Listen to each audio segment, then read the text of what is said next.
Livro de 2 Reis, o capítulo de número 2, dos versículos 6 a 14, se você gostaria de acompanhar em sua casa.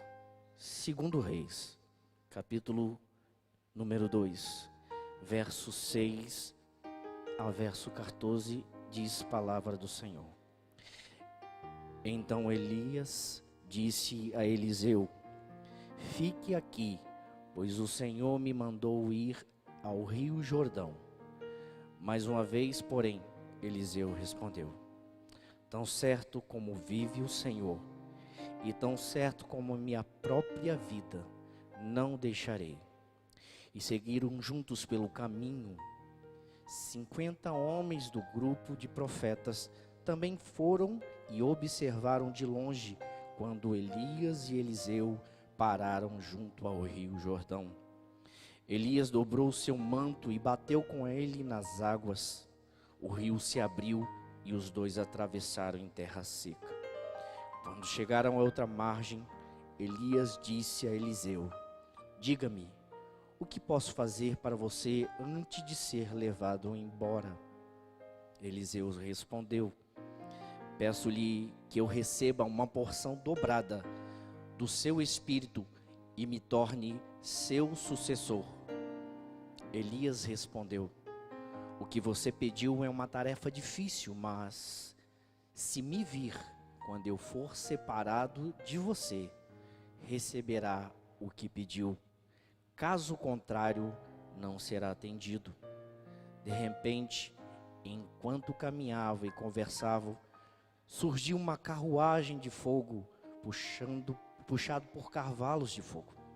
Passou entre os dois e os separou. E Elias foi levado para o céu num redemoinho. Eliseu viu isso e gritou: meu pai, você era como os carros de guerra de Israel e os seus cavaleiros. E quando ele sumiu de vista, Eliseu rasgou as roupas ao meio. Em seguida pegou o manto de Elias, que tinha caído, e voltou à margem do Jordão. Bateu nas águas com o manto e gritou: onde está o Senhor, o Deus de Elias? Então o rio se dividiu e Eliseu atravessou. Amém? Permita-me meditar com você a respeito desse trecho, sobre um assunto muito especial. O profeta Elias não é só um profeta de respeito, é o profeta. As duas figuras mais importantes citadas, ou as figuras no Velho Testamento com maior importância para Israel, são Moisés e Elias. Ora, Moisés, que guiou o povo, e Elias como um representante da lei, de dizer e condenar o pecado, e não só isso, mas demonstrar o poder sobrenatural de Deus na terra. Ora, Elias não era um homem comum, haja vista a sua história, mas a sua história é interessante até chegar o nível de respeito que ganhou como profeta, e não só um profeta, não só uma pessoa que previa os acontecimentos futuros, mas havia algo de extraordinário na vida dele, porque o poder de Deus atuava na vida dele. Mas o começo da história, que é interessante, até ele chegar ao seu ponto máximo, o seu auge do seu chamado a Deus. Por quê? Porque as suas fases são diversas. E tudo começa assim. A primeira fase da vida de Elias começa desse jeito: ele se apresentando a Acabe e liberando uma palavra profética. Olha que bonito.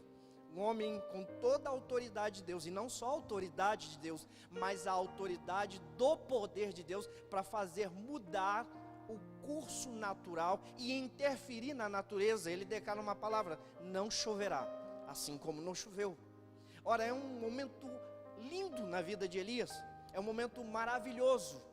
E para quem é admirador da Bíblia e das coisas maravilhosas de Deus, seria talvez o ponto culminante, é o momento de descobrir Elias, porque é esse capítulo que revela Elias do nada. Mas porém não foi isso, não foi um momento de sucesso, porque ele dá uma palavra profética, e ela se cumpre na íntegra. Porém, Elias também recebe uma palavra profética, qual? Vai se esconder, vai ao Querite, porque vão te matar. Pense nisso, como começou a carreira de Elias, usado com uma palavra de autoridade que interferiu na própria natureza, mas a mesma palavra lhe custou uma perseguição que poderia custar sua própria vida, a ponto dele ficar por muito tempo tendo que se esconder para não ser morto. É assim que começou a carreira de Elias.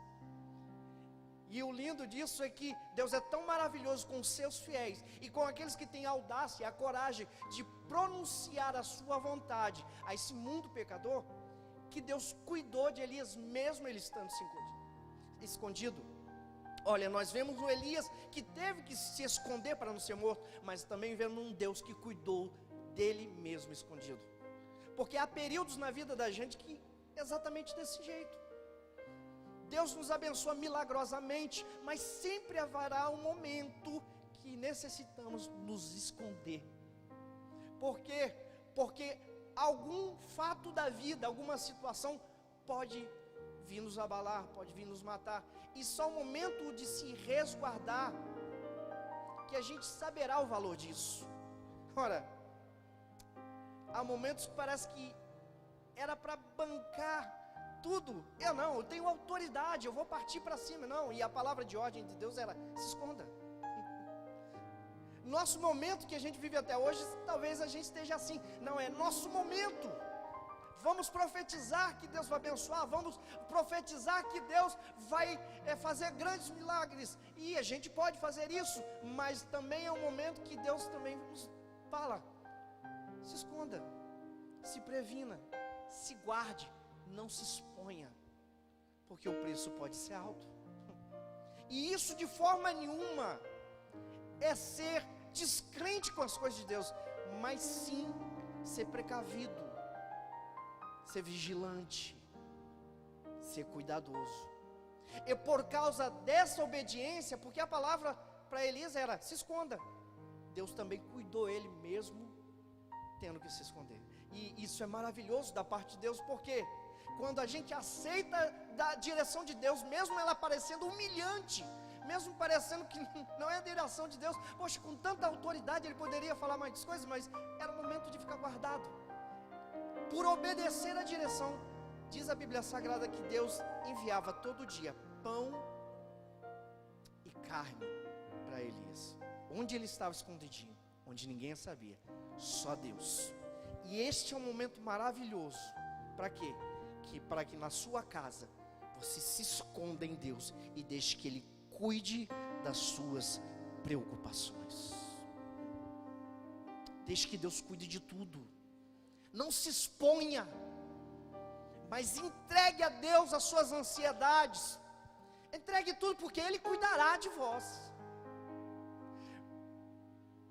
Mas essa não foi a única fase. Quando chegou o momento, apesar do pão, apesar da carne todos os dias, chegou o momento que a chuva também atingiu. Por quê? Porque o sol nasce para justos e injustos. Estamos sujeitos a tudo. Elias profetizou algo que não só atingia aquela nação pecadora, mas ele também foi exposto ao mesmo sinal da sua palavra, porque o querite onde alimentava ele com água secou-se. Mas a verdade é que o mesmo momento que o querite estava sendo permitido por Deus secar, isso também era um sinal de Deus para a vida de Elias. Era uma nova direção. Foi nesse momento que Deus chama Elias e fala: vai que eu ordenei uma viúva para que te sustente. E eu gostaria que você visse desta forma, crendo num Deus sobrenatural que está no controle de todas as coisas, por como o sinal da escassez também pode ser um sinal que haverá providência nova de Deus vindo por aí. E Elias obedeceu, mas o fato curioso é que Deus não mandou Elias para a casa de uma viúva que era multimilionária, não mandou ela para a casa de alguém que tinha uma pensão boa. Na verdade, mandou ela para a casa de uma viúva que só tinha um pouco de farinha e ainda tinha um filho e só esperava comer e morrer. Isso é um desafio muito grande, porque essa nova direção de Deus faz com que Elias trabalhe a sua fé e confiança em Deus como? Usando a sua autoridade. Porque a autoridade vindo da parte de Deus pode ser o canal da sua provisão também. Quando ele chega para a viúva e conta, traz-me um pouco de água, traz-me um pouco de comida, ela dá o anúncio, ele teve que usar a autoridade dele de novo. Qual? Olha, traz para mim, porque a farinha não vai acabar. Veja que a provisão aqui, ela tem duas linhas de direção, tanto de quem está entregando, quanto de quem está recebendo. Elias, para receber, ele teve que liberar uma palavra profética. A mulher também, para receber, teve que ceder o que era dela, para Elias usufruir. E a verdade é que Deus proveu. E às vezes o milagre de Deus acontece assim, quando em vez de eu esperar, eu doar. Quando em vez de eu pedir, eu entregar. Porque a bênção de Deus também é uma via de mão dupla. Às vezes a nossa bênção está ligada, não é ao receber, mas sim ao entregar. Foi assim que Deus fez, entregou Jesus para ter a sua vida. Aí parte uma nova fase na vida de Elias. Qual? A direção chegou o momento de um grande desafio, e lá vai Elias, encarar todos os profetas de Baal.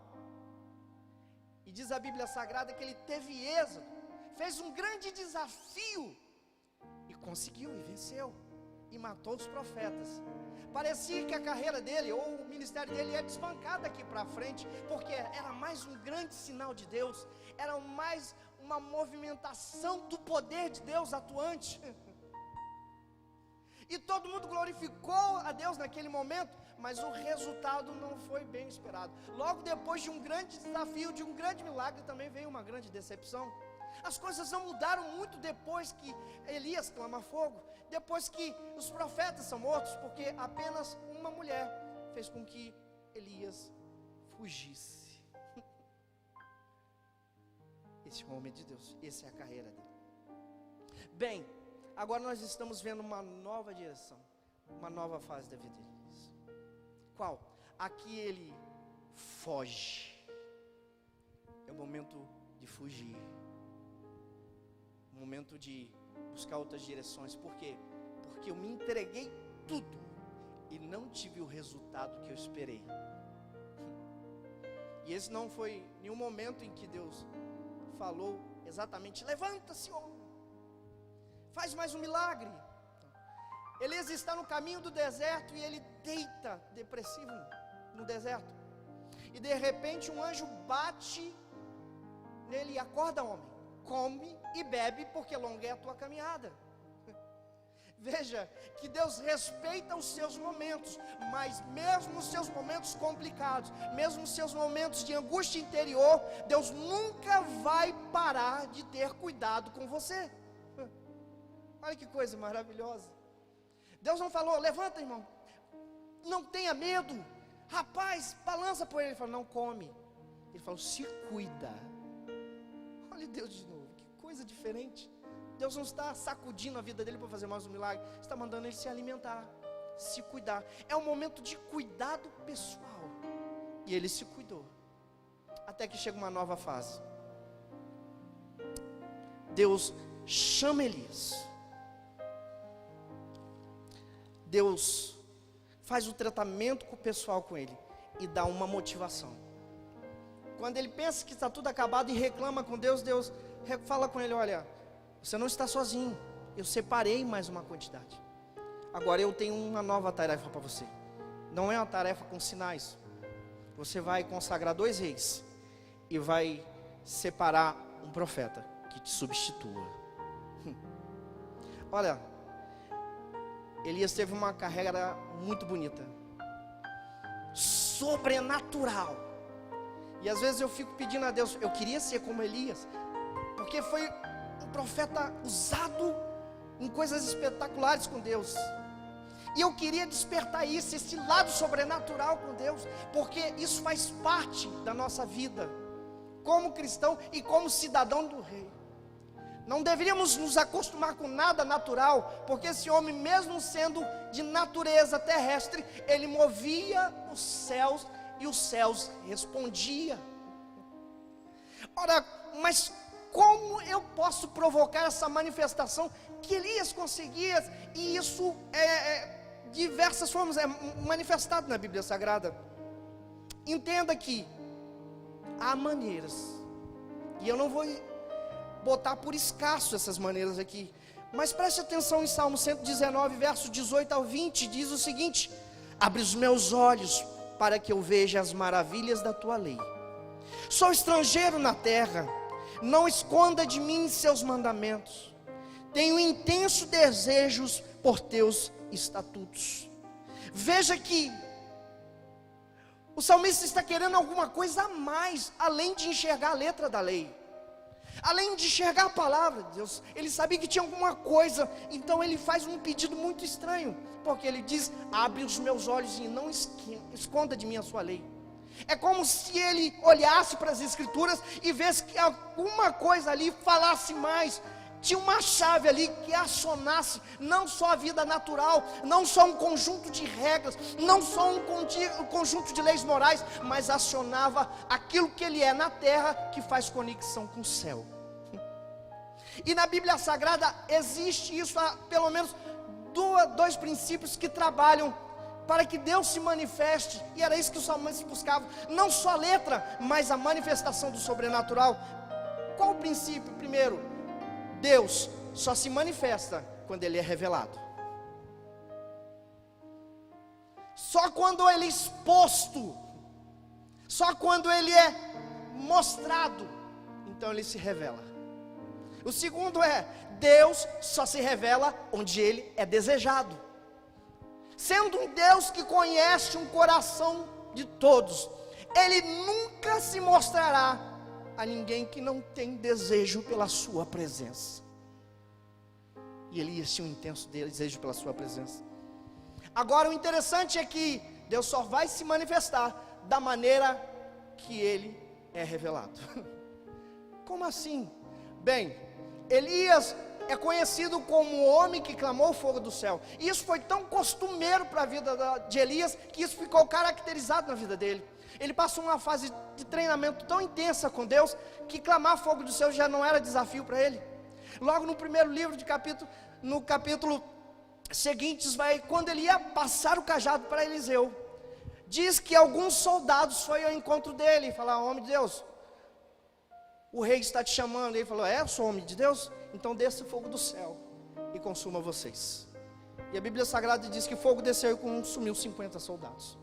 E fez isso por algumas vezes. Veja que ele desenvolveu essa manifestação de Deus de forma tão intensa, que o que aconteceu com os profetas de Baal depois se tornou costumeiro, e ele foi conhecido como o profeta do fogo. Veja que na vida de Elias, ele revelou Deus como um Deus que manda fogo do céu, e se manifestou assim.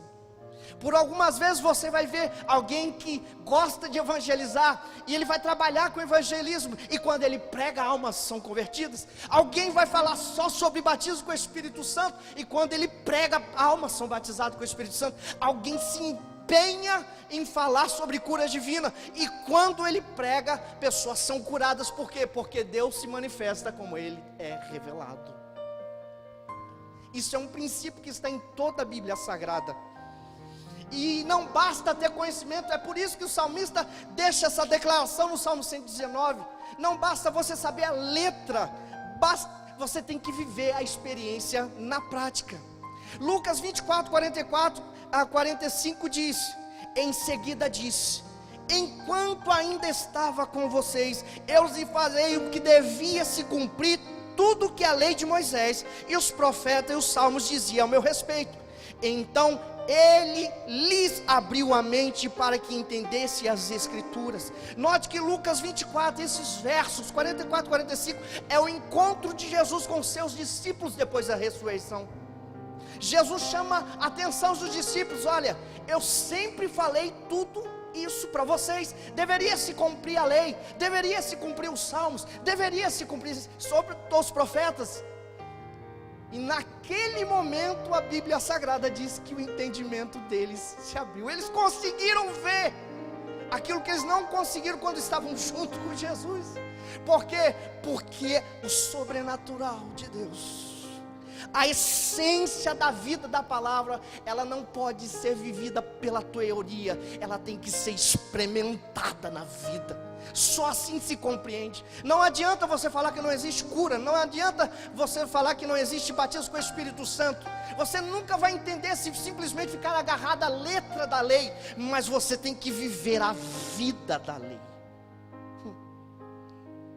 O livro de Atos capítulo 1 verso 2 é a prova que a lição é aprendida na prática, porque Jesus, logo ter anunciado isso, eles os orientou: não saiam de Jerusalém até que do alto sejais revestidos de poder. E foi assim, eles ficaram, e ficaram mesmo, a ponto de 500 se tornarem 120, e os 120 foram batizados com o Espírito Santo. Eles tiveram que tentar vivenciar na prática o que? O que Joel falava no capítulo 2, verso 28. Não basta saber a escritura, você tem que viver algo que está além da letra. E você está tendo o melhor momento da sua vida aí na sua casa. Essa prática tem que ser desenvolvida. Romanos 1,17 diz o seguinte: porque nele se descobriu a justiça de Deus, de fé, como está escrito: o justo viverá da fé. Ela tem que ser crescente, desenvolvida, ela tem que ser mostrada, ela tem que se tornar o invisível como visível. Como? Porque Hebreus diz isso, que o Evangelho é desse jeito, capítulo 2, verso 4. Em Deus confirmou a mensagem por meio de sinais, maravilha e diversos milagres, e também por dons do Espírito Santo, conforme a sua vontade. A mensagem se confirma quando aquilo que é invisível se torna visível, quando aquilo que é sobrenatural toca o natural, quando aquilo que não conseguimos entender, ele se faz entender pela demonstração e manifestação do poder do Altíssimo sobre a terra. Toda a Escritura faz referência disso. 1 Coríntios capítulo 14, 21 diz: pois as Escrituras dizem: falará este povo em línguas estranhas, por meio de lábios estrangeiros, mesmo assim este povo não me ouvirá, diz o Senhor. Estranho que, por mais que o capítulo 14, verso 21 de 1 Coríntios esteja falando de profecias, esteja falando das línguas estranhas, está falando dos dons, livro de 1 Coríntios capítulo 14, verso 21, é uma referência de Isaías capítulo 28, verso 11, 12, que Deus traria juízo sobre todo aquele povo pecaminoso, trazendo um povo estrangeiro sobre eles, trazendo um povo de diferente língua para trazer o juízo sobre o pecado. Mas Paulo também pega esse lado para dizer que as línguas estranhas, quando manifestamos o sobrenatural de Deus, nós manifestamos que um Deus invisível existe, e Ele, quando se manifesta e as pessoas não creem, há juízo sobre eles. Aleluia. Mas todo aquele que se entrega a essa manifestação, ele vive um período de paz e tranquilidade imensurável. Veja, e em Isaías 28 estava escondido algo sobrenatural que ninguém se falava, ninguém imaginava. Quando se pensava que falava simplesmente de uma invasão, Paulo está falando muito mais. Essa letra, essa história esconde uma chave. Qual a chave? A manifestação de um poder sobrenatural que se faz aos homens, para que eles entendam que existe um Deus que controla todas as coisas. As dores não podem nos parar. As dores não podem nos limitar. Não somos limitados por circunstâncias. Nós queremos em algo muito mais forte, poderoso, que a enfermidade não resiste, que os demônios não resistem, que nada se limita a ela. Por quê? Porque ela vem de Deus e transforma aquilo que é invisível no visível. Deus não precisa da matéria como homem, basta Ele pronunciar a palavra, e a palavra é a chave para que esse poder se manifeste. Eu faço então uma pausa para manter a última fase da vida de Elias. Qual? A de fazer um discípulo. Um discípulo como era um filho. Um discípulo que era a continuidade do seu legado. Isso não é tarefa fácil. Ele tinha responsabilidade, ele vivenciou tudo de Deus no máximo.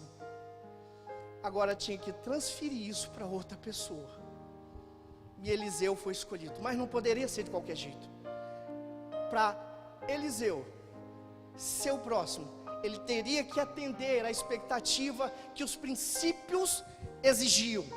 Um intenso desejo pelo sobrenatural movido na vida de Elias. E Eliseu tinha. Ele queria o que viu acontecer na vida de Elias. Por isso que é importante que manifestamos esse poder visível. Mas era necessário que ele tivesse percepção, que era uma vigilância tão apurada a ponto dele enxergar. E ele enxergou o que era invisível. E isso também ficou tão normal para Eliseu, que no capítulo 6 de 2 Reis, quando ele está em sua casa com o seu servo, o servo sai e tinha um exército grandioso cercando a casa. E quando ele pergunta, chama o seu senhor Eliseu, diz, estamos cercados por um exército. Eliseu faz a seguinte oração: ei, Deus, abre os olhos do menino para que ele veja que mais são os que estão conosco. Falar sobre sobrenatural, falar sobre cura, falar sobre batismo com o Espírito Santo, falar sobre a presença gloriosa de Deus, não deve ser alguma coisa incomum, anormal, vergonhosa para nós, mas deve ser digno de honra e desejável. E você está tendo o melhor momento para praticar isso na sua casa. Então busque, não deixe isso morrer. Você está na tua casa, ensine isso para os seus filhos. Ensine isso para sua esposa, para o seu marido. Fale que é um Deus que cerca a sua casa com um poder que o mal não entra para lá. Fale que é um Deus que, se ele nunca foi batizado, pode ser batizado dentro da sua casa. Se ele não recebeu cura da medicina e a medicina não tem resposta, meu Jesus cura ele dentro da sua casa. Aleluia. Jesus é nossa conexão para esse sobrenatural. E a Bíblia diz, tudo que pedires em meu nome, crendo, recebereis. A maior pancada que recebemos de Jesus é quando eles chegam, os discípulos estavam se alimentando, e Jesus os repreende pela incredulidade deles, porque não conseguiu entender a ressurreição, não conseguiu entender o sobrenatural de Deus acontecendo mesmo sendo falado. Mas após os repreender, disse, vai e preguem, façam discípulos, como Elias fez de Eliseu. Falem, mas não fale só do evangelho de salvação, fale do evangelho de poder. Por quê? Porque a Bíblia diz, quem crê e for batizado será salvo, quem não crê será condenado. E não se preocupe, sinais seguirão aos que creem.